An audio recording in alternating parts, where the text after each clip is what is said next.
Hello, intrepid followers of the theater and lovers of culture. It's us, Andrew here, about to see Peter and the Starcatcher at the New York Theater Workshop. I gotta say, we bear a real burden.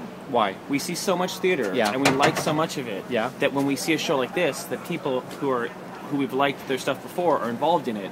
It's a lot of pressure on the show. We have really high hopes because it's Alex from Bloody Bloody Andrew Jackson Woo! and Pee Wee Herman Show. It's also the co-writer of The Addams Family. What? And it's just like... I thought you said someone from Blackwatch was involved I think too. the choreographer is from Blackwatch. So That was the best part of that show. Amazing round of people working on this show, so our hopes are pretty high. Pretty high. Let's see what you guys can do. So let's hope we're not disappointed at Peter and the Starcatcher at New York Theater Workshop.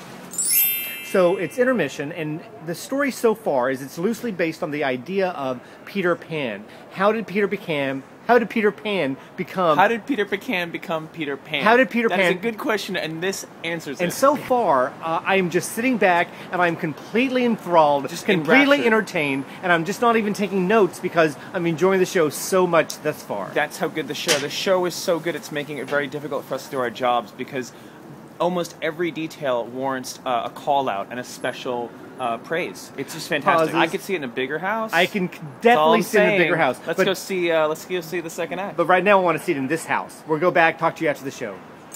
We get a lot of people coming up to us on the street, and they say things like, "Where should we go? What show should we see? Did you like it? Did you love it?" And now there's finally a show this season that we can safely say, you've got to see this show.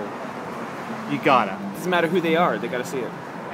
Alex Timbers has done it again. He has a wonderful way of making everything mean more than one thing.